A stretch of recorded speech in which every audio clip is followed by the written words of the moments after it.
Hi guys, my story today is about choice. There was a young man named Kosi who was at the age of marriage and had two young ladies that he was interested in. Kosi grew up in a close-knit community alongside two young girls named Ngozi and Chinwe. Despite their differing personalities, Kosi cherished both of them deeply. Ngozi was stunningly beautiful and sophisticated, while Chinwe exuded warmth, simplicity, and a calming presence. As they matured into adulthood, Kosi, now a matured man with his own business and ready to marry, found himself torn between his affection for Ngozi and his deep connection with Chinwe. Kosi loved spending time with both Ngozi and Chinwe, so he was unable to decide who to pursue romantically. So Kosi sought counsel from his pastor, a wise and revered figure in their town. Upon hearing Kosi's dilemma, the pastor imparted invaluable advice. He said to Kosi, "A happy young man marries the person he loves, but a happier man loves the person he married." So he encouraged Kosi to seek divine guidance. The pastor urged him to pray earnestly and to listen for God's voice. Now, moved by the pastor's words, Kosi embarked on a journey of introspection and prayers, seeking clarity and direction in his heart. He spent days and nights in quiet contemplation, wrestling with his emotions and seeking divine guidance to help him make the right choice. One day, while Ngozi and Chinwe were in their apartment relaxing, they got a phone call that Kosi had been arrested. So they both rushed to the police station to try and help get him out of custody. When they arrived, they were informed that Kosi was owing someone a huge sum of money and hadn't been able to pay up, so his creditor had him arrested. What? Both girls were shocked. What happened? Kosi was quite financially comfortable, so what happened to him? And what happened to his money? Can we see him? They asked the policeman. So they were taken to the detention room. Immediately they saw him, they went and hugged him. Kosi, Ngozi asked, "What happened? How did this happen?" Kosi then went on and explained to them that he had made a bad business judgment that wiped out his capital and savings. Hence, he had to borrow money from Mr. Obum, but was now finding it difficult to repay. "So how much do you owe him?" Chinwe asked, and Kosi told them. "Okay, I will try and see how I can help," Chinwe responded, and then the girls left. On their way out, Ngozi said to Chinwe, "Where do you think you will get that type of money from, Chinwe? And why are you promising what you can't do?" Chinwe replied and said to her, "Ha, Ngo, but we were both given bonuses at work last week. If we put it together, we can help our friend Kosi." "What?" Ngozi shouted. "Please, I have plans for my money. Let Kosi sort himself out, please." So the following day, Chinwe returned to the police station and paid the money, and Kosi was released. "Kosi, let's go home," Chinwe said.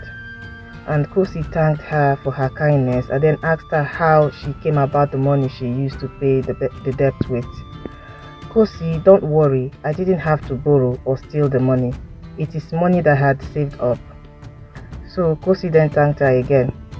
"Where's Ngozi?" he asked. "Oh, she had to go and visit her mom today.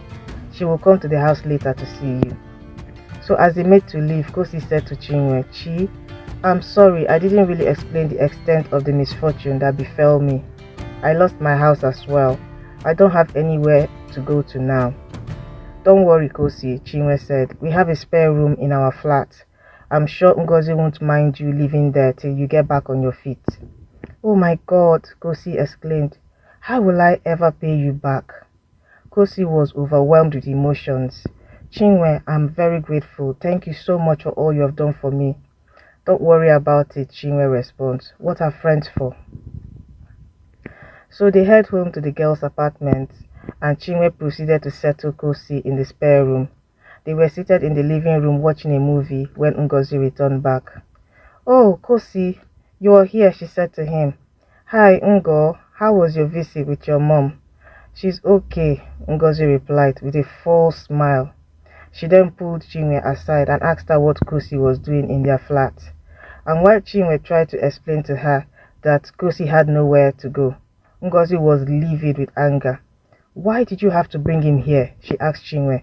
"Doesn't he have a family or even friends? Why should we be the ones to bear the brunt of his stupid business decision?" she asked. "Just so we are clear, he's your responsibility, okay?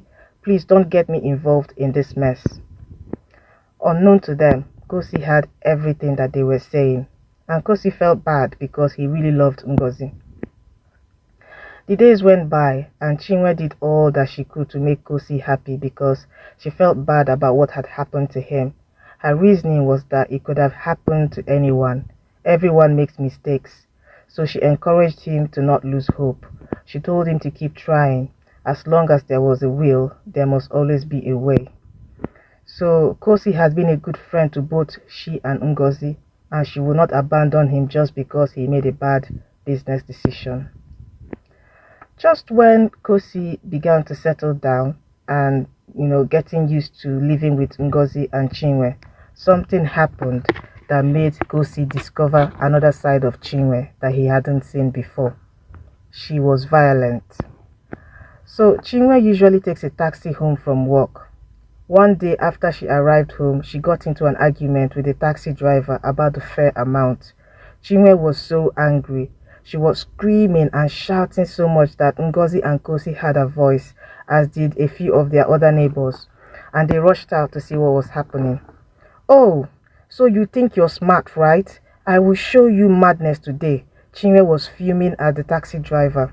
She picked up a large stick from the ground and swung it at the taxi driver. The stick missed the man's head by just a little inch. It took both Ngozi, Kosi and some other neighbors to get her to calm down and to physically drag her into their apartment. "Chinwe," Ngozi said to her, "you are a lady. You can't go around fighting people like a street tout." "I know, I'm sorry guys. He tried to cheat me and I just snapped. When I get angry like that, I just can't control myself." Wow, Kosi thought later that night when he went to bed. "I didn't see that coming at all. Ngozi has the face of an angel, but she's very materialistic. Chinwe, on the other hand, appears to be calm, but she has the energy and the temper of a wild cat." So far, the side of Chinwe that he had seen had been that gentle, calming person you always want to be around. She would encourage him with kind words like, "Don't worry, everything will be alright. The downfall of a man is not the end of him. When there's a will, there must always be a way. Just keep moving. Don't stay down, And both of them will go to the market together, cook, clean, and even pray together. So, which of these girls should he choose now? Kosi was tied up in knots. He was more confused than ever. Who was he to choose? Stay tuned, guys. The story continues. Who will Kosi choose to marry? Ngozi, the materialistic lady, or Chinwe, the violently hot-tempered lady? Please don't forget to like, share this video, and leave me comments about what you think or your own experiences. See you in the part 2.